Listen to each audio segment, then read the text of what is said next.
자, 우리 앞뒤 좌우에 계신 분들하고 한번 인사하겠어요. 코로나라고 난리인데 또 수요일 그것도 저녁인데 거기다가 또 비까지 오는데 우리 앞뒤 좌우에 참 잘 오셨습니다. 은혜 받읍시다. 자, 오늘부터 갈라디아서 강해를 하게 돼서 매우 기쁘고요. 기대를 좀 마음껏 하고 오늘 좋은 기도 너무 감사합니다. 정권사님. 이 갈라디아서는 그냥 아는 대로 대답해 보세요. 누가 쓴 걸까요? 바울이 썼습니다. 어디에 썼을까요? 갈라디아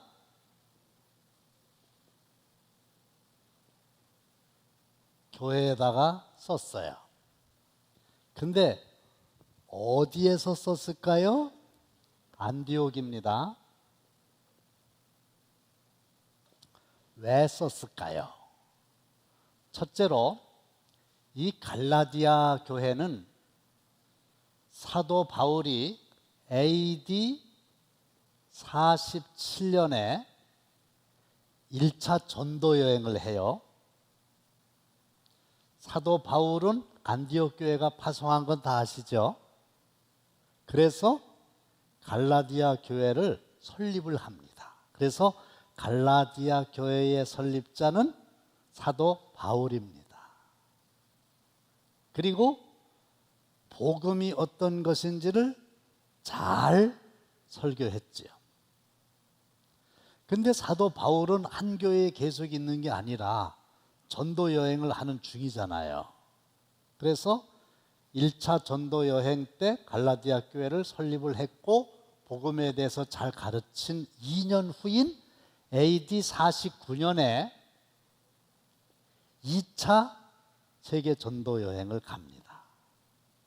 그때에 다른 곳을 간 것이 아니라 1차 때 복음을 전한 교회들을 다시 재방문해가지고 자기가 없었던 동안에 신앙생활을 잘 하고 있는지의 여부를 살펴보는 거예요. 근데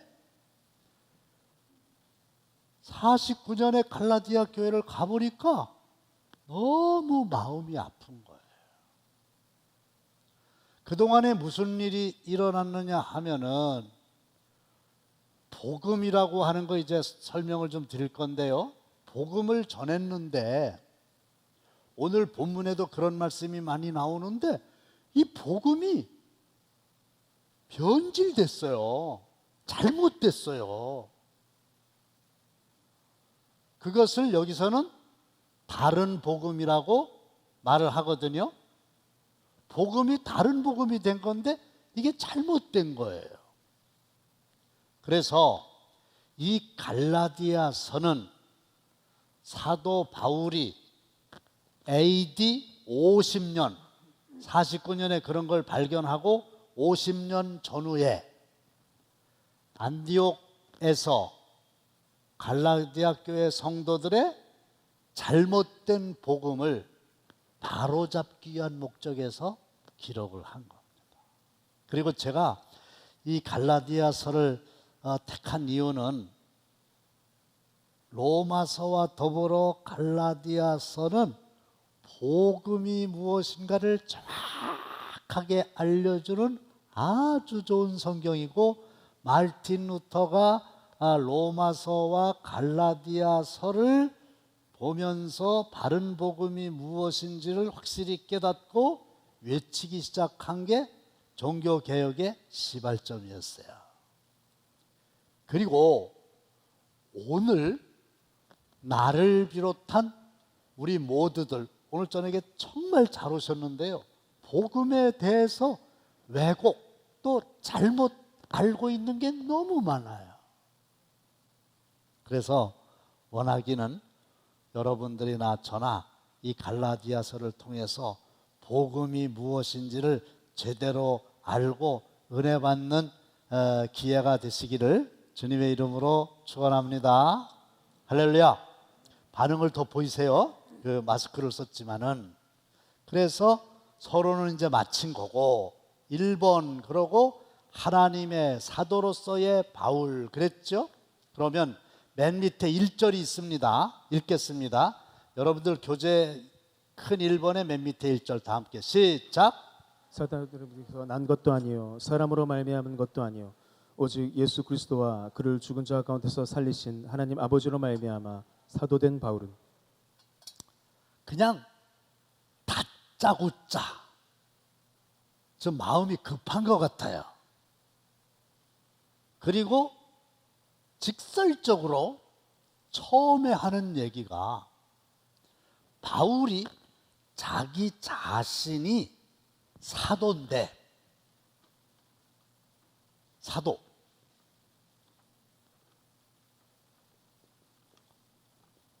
바울 사도라 그랬잖아요. 그렇죠? 자기가 사도인데 사도라고 하는 이 직을 설명은 나중에 하고 질문부터 할게요. 누가 바울에게 주셨다고요? 너무 감사해요. 대답을 하나도 안 하시니까 가르쳐 달라 이거잖아요. 누가 사도라고 하는 이 대단한 직을 주셨다고요? 예? 하나님? 50점. 그러니까 여러분들이 성경을 그냥 하나님 이렇게 대답하시는 것도 좋지만 1절을 지금 제가 설명하려고 그러는 거거든요. 그러니까 1절을 잘 읽어보면 그 안에 답이 다 있어요. 하나님 그러면 50점이라니까. 반밖에 못 맞췄다니까. 100점 맞을 사람 누가 사도 바울이라고 그랬어요?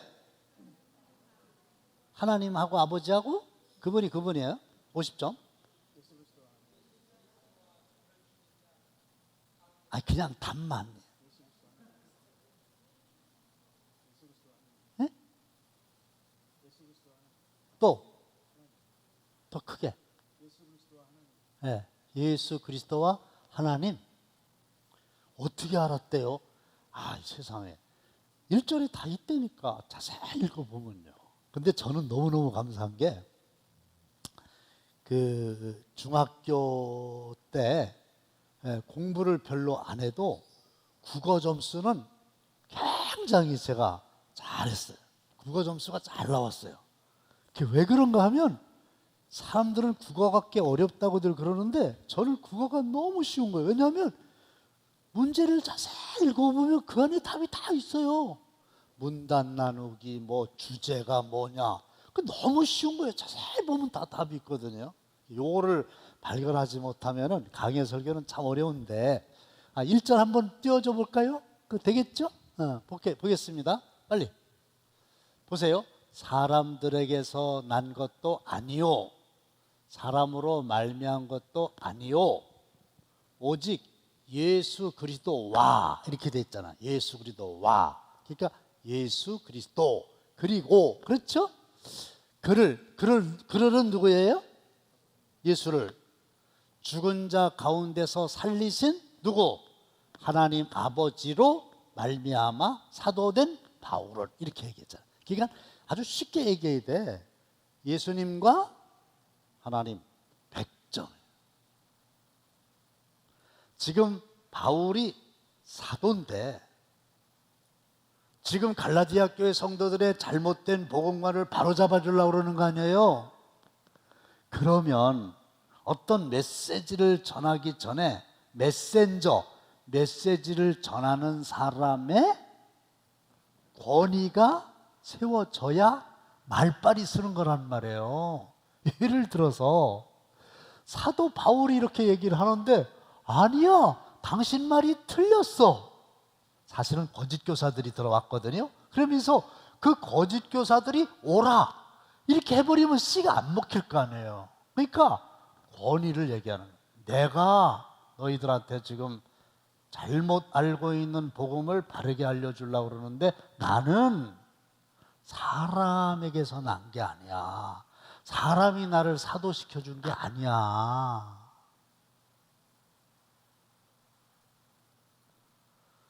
사람에 의해서 사도가 된 게 아니야.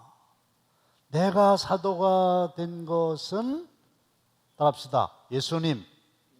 더 크게 예수님. 하나님. 할렐루야.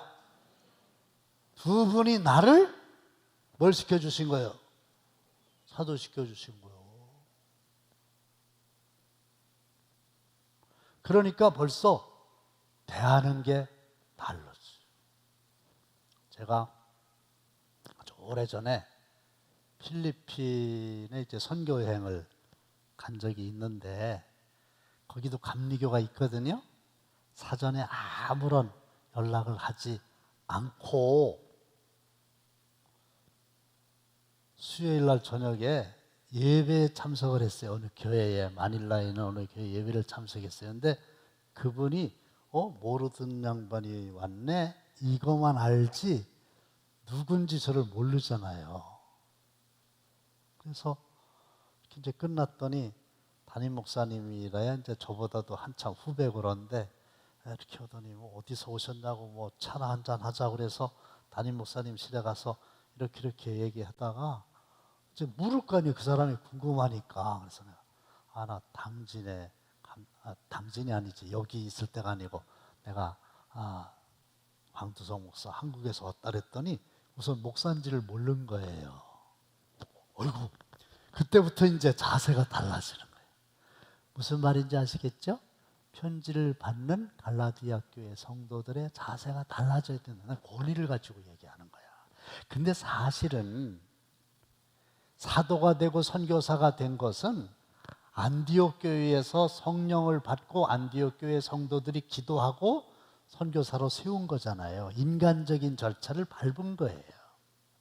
여러분들이 집사가 되고 권사가 되고 장로가 되고 목사가 된 것도 당회나 무슨 구역회나 혹은 지방회나 연회에서 안수를 받았잖아요. 그렇죠? 직분을 받았잖아요. 그러나 그럼에도 불구하고 하나님이 그걸 통해서 주신 걸로 믿으시기를 바라요. 그게 뭐 아무렇게나 별거 아니고 시시하고 이게 아닌 건데 특별히 사도 바울은 또 할 얘기가 있죠. 왜냐하면 다메섹 체험이 있잖아요. 예수 믿는 사람들 잡아 죽이려고 그럴 때에 갑자기 다메섹 도상에서 신비한 방법으로 다시 살아나신 예수님께서 그를 만나주시고 그 다음에 무슨 말까지 하셨느냐 하면은 거기 봅시다. 사도행전 9장 15절입니다. 여러분들 교재에 있습니다. 다 함께 시작. 주께서 이르시되 가라. 이 사람은 내 이름을 이방인과 임금들과 이스라엘 자손들에게 전하기 위하여 택한 나의 그릇이라. 할렐루야. 아멘. 사도행전 9장 15절에서 주께서는 예수님입니다. 그러니까 예수님께서 직접 불러가지고 너는 이방인들에게 복음을 전하기 위하여 내가 택한 나의 그릇이다. 이렇게 하셨다 이거예요. 그걸 딱 제일 처음에 그 얘기를 하는 거예요. 나 이런 사람이야. 이게 교만해서 자기를 높이려고 하는 게 아니라 자기의 메시지가 먹히게 하려고 메신저의 메시지를 전하는 사람의 권위의 근거를 얘기해 주는 겁니다. 자, 두 번째, 바울의 인사인데 바울의 인사의 순서는 항상 뭐와 뭔데? 은혜와 평강이에요. 보세요. 맨 밑에 보면 1장 2절로 3절에 있죠. 다 함께 시작. 함께 있는 모든 형제와 더불어 갈라디아 여러 교회들에게 우리 하나님 아버지와 주 예수 그리스도로부터 은혜와 평강이 있기를 원하노라. 뭐와 뭐가 있기를 원하노라? 따라합시다. 은혜와 평강. 그런데 이 사도 바울의 편지는 갈라디아서만 있는 게 아니잖아요. 그렇죠? 서라고 붙은 건 다 서신 편지잖아요. 에베소서, 빌립보서, 골로새서, 데살로니가전서, 데살로니가 후서 이렇게 편지가 많은데 대부분이 바울이 쓴 거죠. 그런데 항상 인사말이 있는데 인사말에 너희들에게 은혜와 평강이 있기를 원하노라. 요 말을 노랫말의 후렴처럼 어느 성경에나 다 합니다. 은혜와 평강. 그래서 우리도 만일에 누군가에게 편지를 쓴다고 하면 이렇게 하는 게 지극히 성서적입니다. 당신에게 은혜와 평강이 임하기를 원합니다. 그래서 이 교회에 오는 무슨 지방이나 또 무슨 저 교회나 연회 등에서 공문이 올 때 보면 뭘 아는 사람은 맨 앞에 하나님의 은혜와 평강이 목사님과 목사님이 섬기는 교회 위에 항상 함께 하시기를 기원합니다. 그리고 시작합니다. 편지 쓸 때도 그렇게 하는 게 성서적. 혹시 천주교 사람들은 편지 쓸 때 뭐라고 하는지 아십니까? 몰라도 돼요. 근데 그 사람은 근거는 내가 잘 모르겠지만 편지 쓰면 항상 그 사람은 항상 이렇게 십자가를 딱 긋고 찬미 예수. 이 천주교인들이에요. 무슨 글을 보내왔는데 밑도 끝도 없이 제일 먼저 십자가 그리고 찬미 예수 이렇게 한 것은 천주교인들의 습관이에요. 우리는 뭐라고요? 은혜와 평강이 있기를 원하는. 그런데 순서가 바뀐 적이 한 번도 없어요. 먼저 은혜고 그 다음에 평강이에요. 이건 무슨 뜻이냐면요, 여러분, 하나님의 은혜가 나에게 임해야, 은혜가 먼저 나에게 임해야 내가 평강의 삶을 살 수 있다는 뜻입니다. 할렐루야. 그러면 은혜가 뭐냐? 설명을 해드릴게요. 우리가 목사님 은혜 받았습니다 뭐 이런 얘기 하잖아요. 그리고 교회 이름도 은혜교회, 애들 이름도 은혜, 지은이는 지혜와 은혜 이런 거잖아요. 은혜가 뭐냐 이게. 은혜 혹시 눈치로 드릴 게 없네.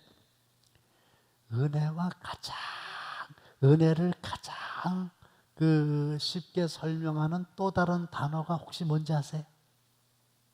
네? 정성태 권사님 더 크게. 선물이에요. 은혜는 선물하고 개념이 똑같아요. 원어로는 이제 은혜를 카리스라고 그러죠. 카리스. 그리고 우리가 은혜라는 말을 많이 써요. 보세요. 스승의 은혜, 부모님 은혜, 하나님 은혜. 그렇잖아요. 근데 은혜라고 하는 말이 무슨 뜻이냐 하면 제가 설명을 해놨습니다. 받을 자격이 전혀 없는 자들에게 베풀어 주시는 호의, 좋은 의도. 호의, 좋은 의도. 받을 만한 자격이 전혀 없는데 그럼에도 불구하고 베풀어 주시는 호의. 그게 뭐다? 은혜다. 그런데 비슷한 단어는 선물이지요. 선물이 왜 은혜와 비슷할까요?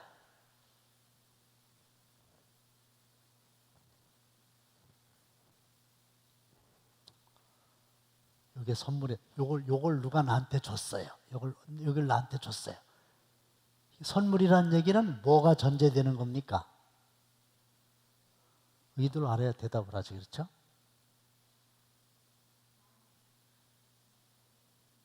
그냥 쉽게 물어볼게요. 선물은 내가 대가를 지불했어요, 안 했어요? 안 했지. 대가를 지불하고 이걸 내가 가졌다면 이건 뭐요?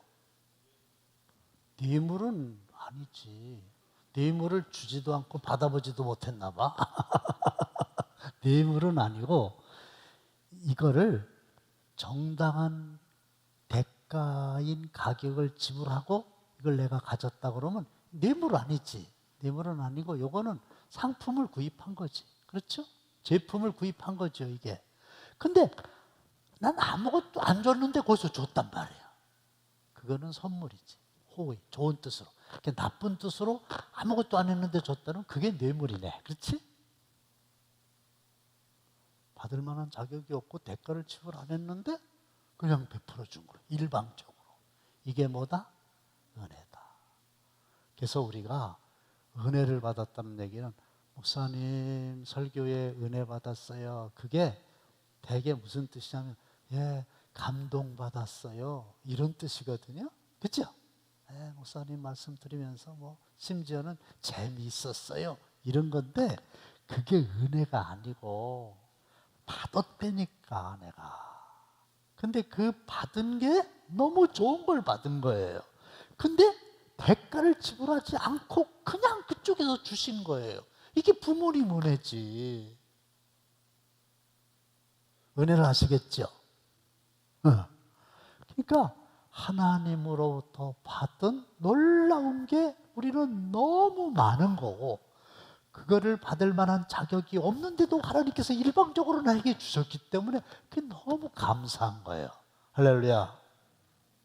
밤낮 불러서 찬송을 드려도 그 은혜를 다 갚을 길이 없는 거예요. 우리는 이미 하나님으로부터 엄청나게 좋은 것을 자격이 없는데도 값없이 받은 게 너무 많은데 이걸 생각을 안 하고 맨날 뭘 또 더 달라고 그러네. 어마어마한 걸 주셨는데 그거는 거들떠보지도 않고 그거는 감사한 줄도 모르고 자꾸 뭘 더 달라고 그러네. 은혜 중에 가장 큰 은혜가 뭘까요? 아직 못 받으셨나? 네? 구원의 은혜지. 구원 받으셨어요? 한번 구원 받으셨어요? 구원 설명하면 길은데 구원이 뭐냐면 죄 때문에 멸망, 완전히 망해갖고 지옥에서 영영 고통을 당할 수밖에 없는 게 나야. 그런데 하나님의 은혜로, 그렇죠? 내가 한 게 없잖아요. 내가 무슨 죄를 졌는데 내가 어떻게 한 게 아니잖아요. 근데 하나님의 은혜로 죄사함 받고 사망에서 생명으로 옮겨져서 구원받은 거, 이게 가장 큰 은혜입니다. 할렐루야. 이게 너무 큰 은혜인 거예요.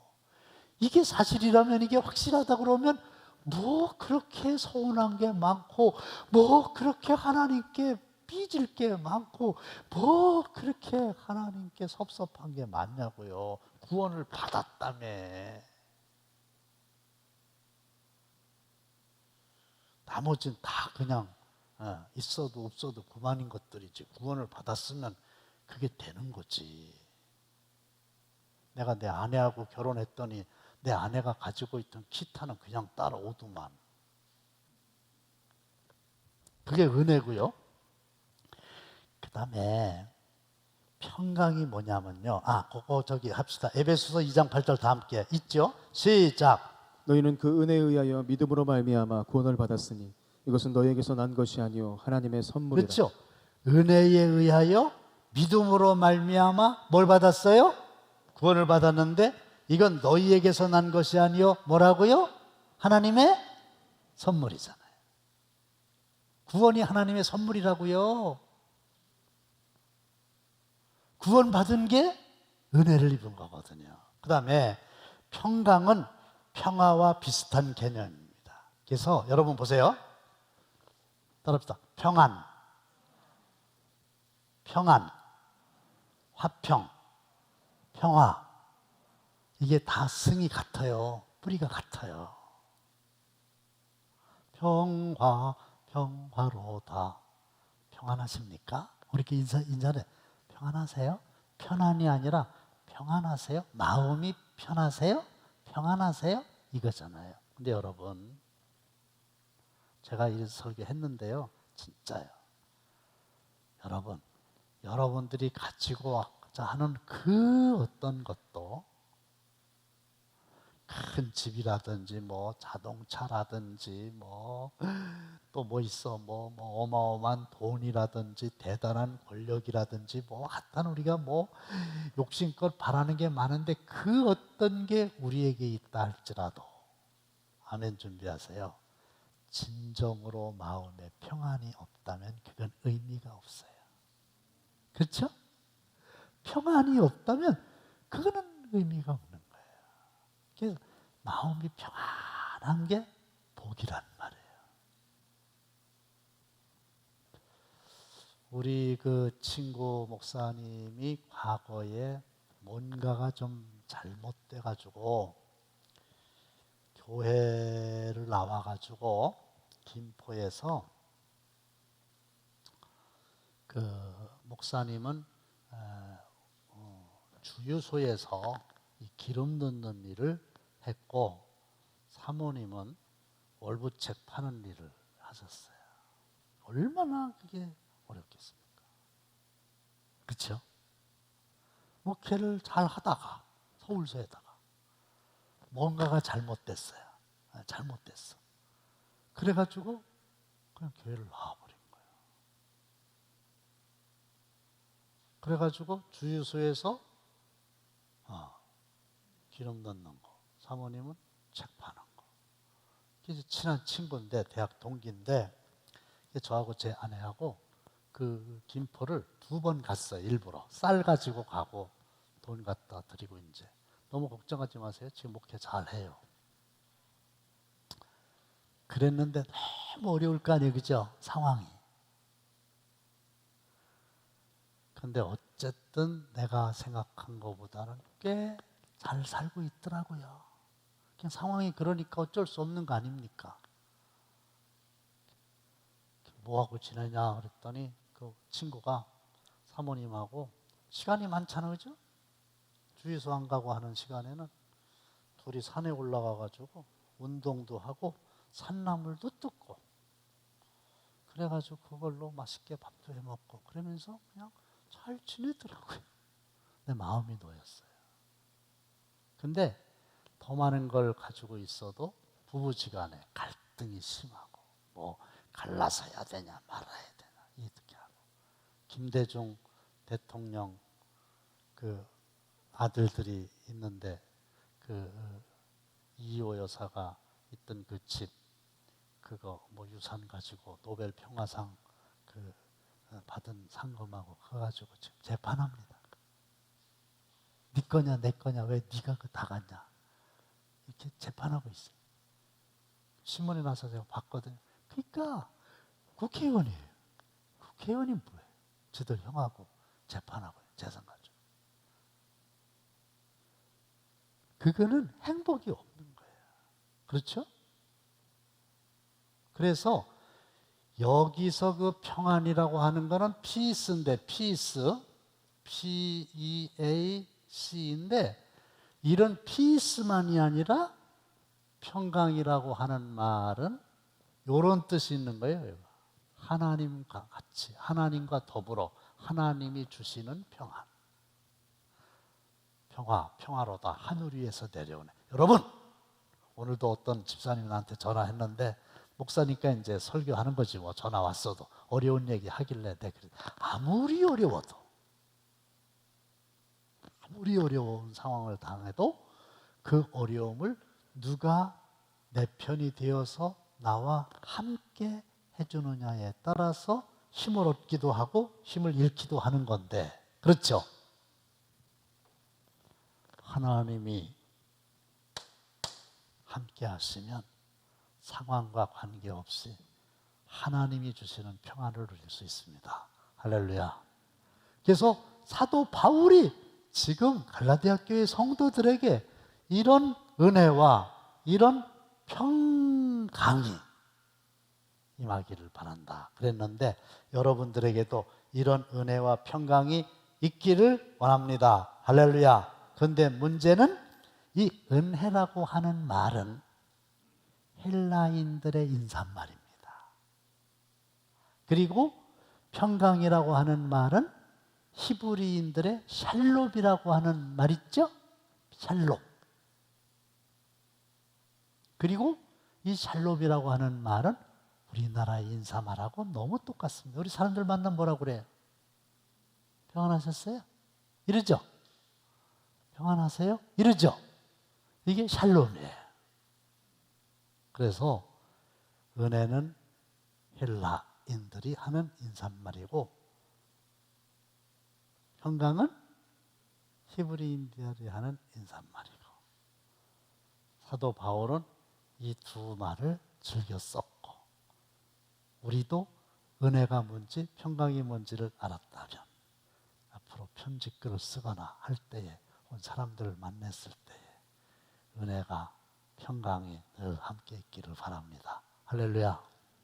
이렇게 인사하시고 또 그 가정을 위해서 기도할 때도 그렇게 기도해 주시기를 바라요. 여러분들이 혹시 저를 위해서 기도하신다고 하면 내가 원하는 게 뭘까요? 나에게 꼭 있어야 될 게 뭘까요? 하나님의 은혜죠.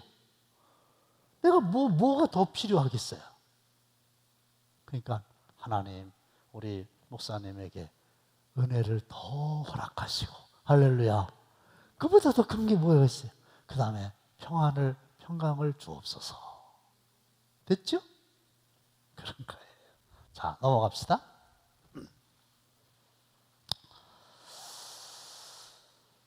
이제 복음이 나오는데요.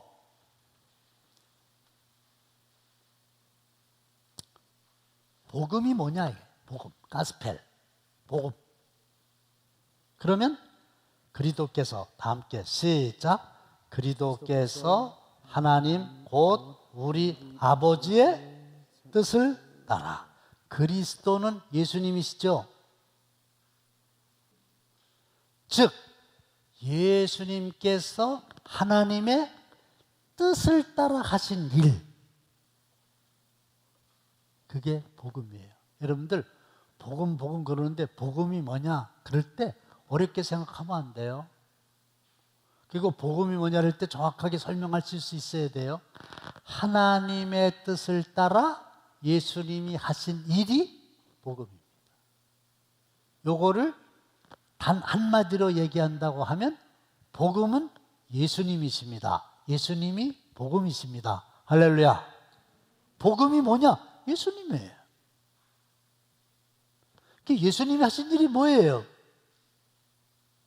하나님의 뜻을 따라 하신 일이 있어요. 그게 뭐예요? 복음이 뭐예요? 자, 마태복음 26장 39절에 보면 겟세마네 동산에서 예수님께서 십자가를 앞에 두고 땀방울이 핏방울이 되도록 거듭 3번이나 기도하신 게 있죠? 만일 할만하시거든 이 잔을 내게서 지나가게 하옵소서. 그러나 나의 원대로 마시옵고 아버지의 원대로, 아버지의 뜻대로 하옵소서. 그런데 여기서 아버지의 원, 아버지의 뜻은 뭐였나요? 예수님이 십자가를 지시는 일이었죠. 그럼 왜 십자가 지셨나요? 1장 4절 다 함께 시작. 그리스도께서 하나님 곧 우리 아버지의 뜻을 따라 이 악한 세대에서 우리를 건지시려고 우리 죄를 대속하기 위하여 자기 몸을 주셨으니. 결국 죄를 대속하기 위하여 자기 몸을 주셨다는 말이 더 쉬운 말로 하면 뭘 하셨다는 얘기입니까?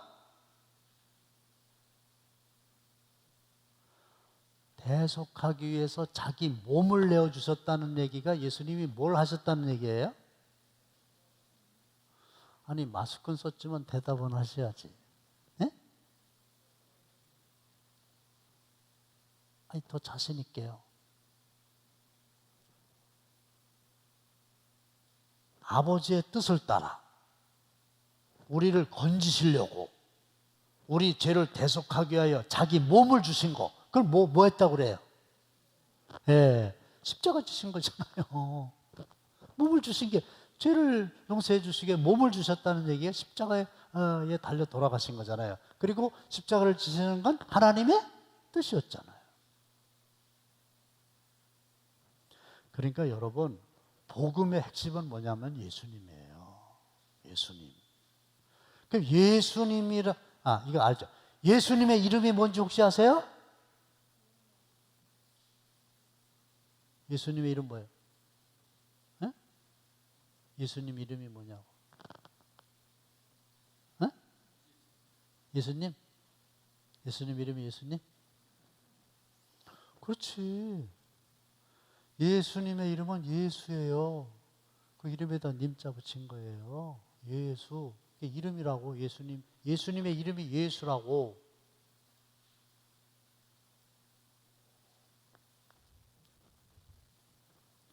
방, 두, 석, 목사. 그러면 이름이 뭐예요? 두솔기지. 이름만 얘기하면, 그치? 이게 이름이지. 목사가 이름이에요? 아니에요. 목사는 직책이에요. 예수 그리스도 할 때 그리스도는 번역하면 구세주라. 그래서 그리스도는 이름이 아니에요. 예수님이 구세주인 거예요. 그렇게 부르는 거예요. 쉽게 얘기하면 목사나 마찬가지야. 목사는 뜻이 아니라 목사처럼 그렇게 따라오는 거고 이름은 예수예요. 근데 예수님이 복음이라 그랬잖아요. 복음이 예수. 근데 예수라고 하는 이름의 뜻이 뭐예요? 자기 백성을 죄에서 구원할 자예요. 그래서 복음이 뭐냐? 예수 믿음으로 내가 구원을 받았다. 이게 복음이에요. 뭐 다른 거 죽을 수밖에 없는데 영원히 살 길이 열렸다. 끝. 이게 복음이에요. 그렇죠? 오리지널 복음이에요, 이게. 근데 그 제사함 받고 구원받은 것은 하나님의 은혜인 거예요. 너무 감사한 거예요. 근데 복음이 변질됐다니까. 거짓 교사들이 가만히 들어와가지고 이 오리지널 복음을 변질시켰어요. 그것을 다른 복음이라 해요. 다른 복음. 잘못된 복음이야. 다른 복음. 여기 다른 복음이란 말 나오거든요. 근데요, 오늘도 이 교회 안에 특히 한국 사회에 다른 복음이 판치고 있어요. 근데 사람들이 그걸 더 좋아해요. 근데 그게 복음이면 좋은데 복음이 아니에요. 이게 바꾸어지지 않는 한 온전한 그리스도인과 은혜와 평강을 누릴 수가 없어요. 내가 목사님한테 오늘 그 대본 드린 거 있잖아요. 그게 너무 복음과 율법을 잘 얘기해 주고 있어요. 잘 연구해서 한번 무대에 올렸으면 참 좋겠어요. 갈라디아서 이거 하려면 한 석 달 걸리니까 그 안에 어떻게 한번 해보세요. 아시겠죠? 자, 그래서 복음에 대한 내용을 말씀드렸고요. 사도 바울의 모든 사역의 궁극적인 목적은 언제나 하나님께 뭘 돌리는 거예요? 영광을 돌리는 건데요. 우리가 이걸 생각해야 돼요. 우리가 대단한 일을 하고 굉장한 일을 하고, 저는 오늘 이렇게 강해 설교를 하고 정성태 권사님은 기도를 했고 반주를 했고 이랬잖아요. 그래서 교회 안이 됐든 교회 밖이 됐든 우리가 하는 모든 일의 궁극적인 목적은 하나님께 영광을 돌리는 거여야 돼요. 아시겠어요? 근데 하나님의 영광을 가리는 것도 있지만, 가리는 거 있어요. 그렇죠? 아니, 난 왜 자꾸 자기가 그렇게 예수 믿는 사람이라는 걸 얘기하면서 그따위 짓을 계속 하는지 몰라. 아유, 부끄러워가지고. 영광 가리는 거예요.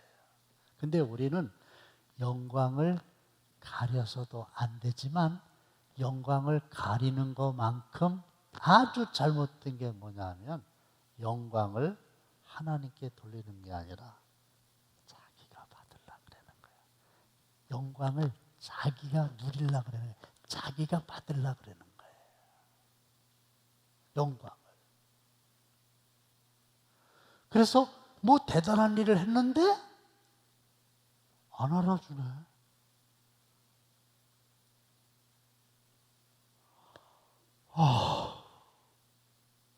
코로나를 해서 사람들은 교회도 안 나오는데 토요일 날 와가지고 말이야 다 무전해놓고 막 청소하고 막 이랬는데, 목사님이 그냥 화장실 가면서 거들떠 보지도 않네.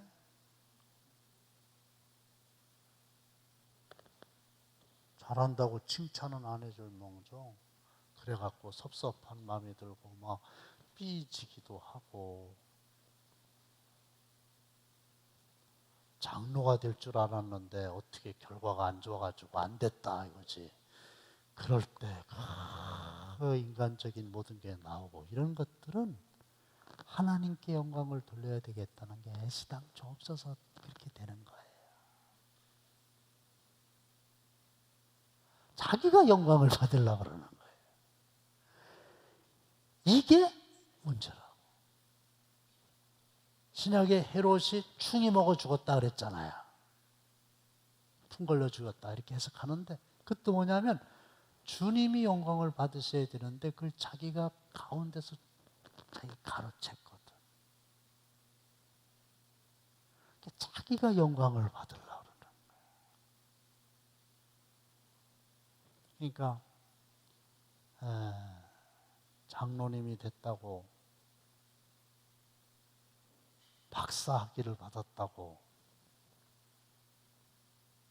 하나님께 감사 예배를 드리는데 하나님께 감사한 건 별로 없고 그 당사자가 부각되고 당사자한테 꽃 갖다 주고 당사자한테 선물 주고 당사자 키우고 막 높이고 박수하고 대단히 여기고 하고 이게 너무 잘못된 거예요. 그렇죠?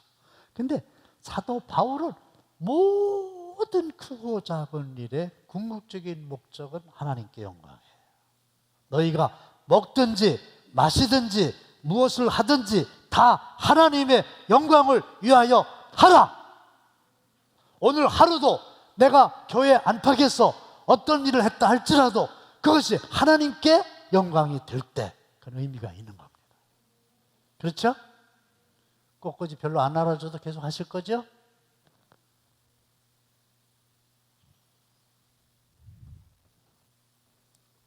그 다음에 바울의 염려요. 여기서부터 이제 본격적인 게 나오는데 1장 6절로 7절이면 다 함께 시작.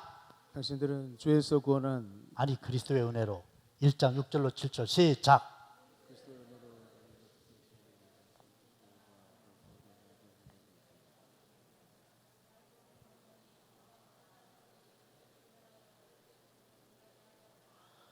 그리스도의 은혜로 은혜 설명해 드렸죠. 너희를 부르신 이를 이같이 속히 떠나 다른 복음을 따르는 거 너무 이상한 거예요. 다른 복음, 복음이 아니고 자기가 전한 복음이 아니고 다른 복음을 여기서 떠나가지고 다른 복음을 그렇게 쫓아가는 걸 보고 너무 이상한 거예요. 다른 복음은 없어요. 다만 어떤 사람들이 이게 거짓 교사들입니다. 너희를 교란하여, 교란이라고 하는 말이 무슨 뜻입니까? 성도를 흔든다, 성도를 선동한다. 이게 교란시키는 거예요. 그래서 그리스도의 복음을 변하게 하려 함이라 설명드렸죠. 그리스도의 복음의 본질을 바꾸려고 그러는 거예요. 근데 이 갈라디아 교회 성도들은 그걸 좀 따라가고 있는 거예요. 2년도 안 됐는데 속히 떠난 거예요. 너무 안타까운 거예요.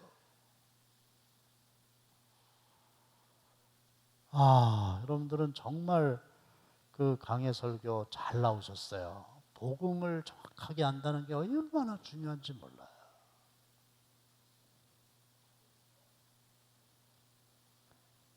그러면서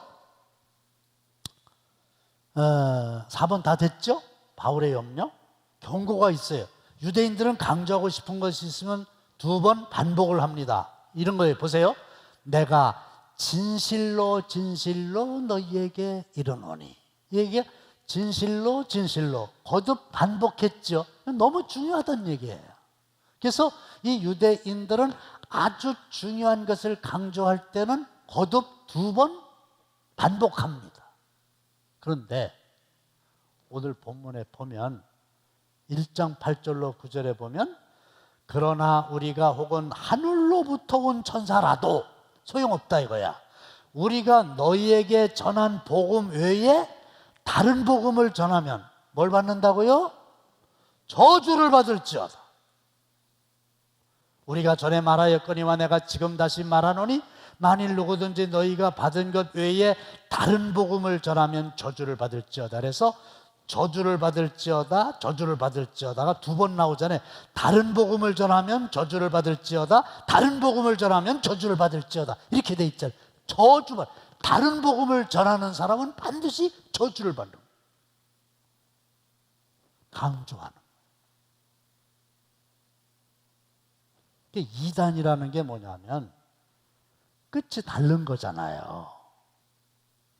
끝단자잖아. 달을 이자에다가. 처음에는 똑같은 것 같은데 끝에 가서 이게 달라지는 거고. 신천지는 뭐 끝이 아니라 처음부터 아예 잘못됐더만 거기에 빠지는 게 이해가 안 가는데, 어쨌든 이단은요, 여러분들 아파트 옆에 그 이단에 빠진 사람이 있어요? 성경이 어떻게 하라고 돼 있어요? 이단에 빠진 사람들하고 어떻게 하라고 돼 있어요? 모두 하지 말아라? 에?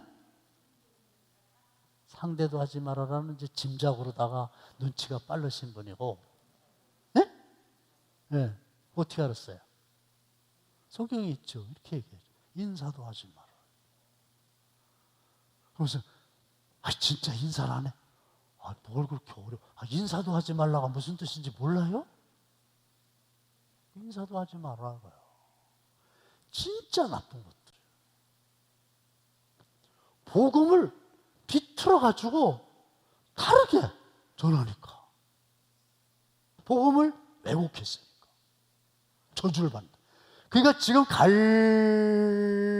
갈라디아 교회 성도들에게 사도 바울은 막 초강력 수소 폭탄을 터뜨리는 거예요. 하늘의 천사가 와서 얘기해도 듣지 말어. 네, 우리가 전한 복음 외에 다른 거 없어. 만일에 누구든지 다른 복음을 전하면 그 사람은 저주를 받아. 두 번씩 제가 얘기한 건 강조하기 위해서요. 근데 결론은 뭐냐면요, 이따 이제 설명을 할 텐데, 이 복음이라고 하는 게 하나님을 위한 거거든요. 그렇죠? 근데 갈라디아 교회 성도들이 복음에서 속히 떠나 이상하게 딴짓을 했다 그랬는데, 다른 복음을 쫓았다 그랬는데, 여러분들, 다른 복음은요, 사람을 기쁘게 해줍니다. 사람을 즐겁게 해줍니다.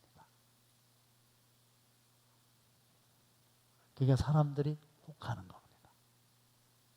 근데 복음은 하나님만 높이는 거잖아요. 내가 할 게 아무것도 없잖아요. 하나님 감사합니다. 하나님께 영광만 돌리는 거잖아요. 그게 하나님을 좋게 하는 거예요. 나는 천하의 죄인이에요. 자랑할 게 없어요. 이게 복음이에요. 근데 다른 복음은 결론부터 말씀을 드린 게 율법이거든요. 근데 그거는요, 사람을 높여요.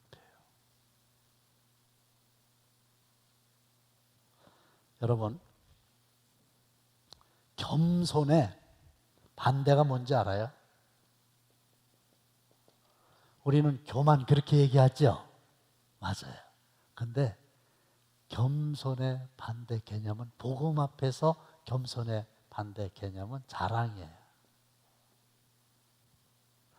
똥 싸게 자랑을 마야. 율법주의자들이. 대표가 누구예요? 성은 바씨인데 리세인이야. 리세인. 바리새인. 똥 싸게 저희들을 자랑하는데, 바리새인들은 자기네가 구원 받았다 못 받았다 어떻게 생각할까요?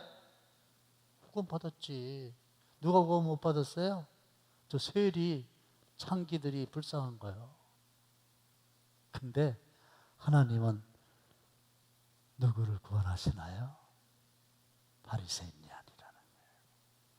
근데 사람들은 그걸 너무 좋아해요. 그래서 저도 목회를 하는데, 복음이 진짜 이런 바른 복음이 아니고 그냥 율법이 복음이라면 목회하기 쉬워요. 사람들 비위 맞추는 거거든. 그들의 필요를 채워주는 거거든. 좋아하거든. 그렇게 목회하는 사람도 있어요. 저도 그렇게 아까 하는 생각이 없는 건 아닌데, 복음이 아니니까 할 수가 없는 거지. 지금은 다 이해가 안 갔더라도 앞으로 흥미진진한 이 갈라디아서를 통해서 여러분들이 복음의 진술을 하게 될 거예요. 하나님의 은혜로 구원받았으니 하나님께 영광을 돌리고, 나를 구원하신 하나님의 은혜에 감사하고, 하나님으로 말미암아 구원받은 하늘의 백성으로서 삶의 상황과 관계없이 늘 평안하시기를 주님의 이름으로 축원합니다. 끝. 이렇게 됐어요. 기도하겠어요.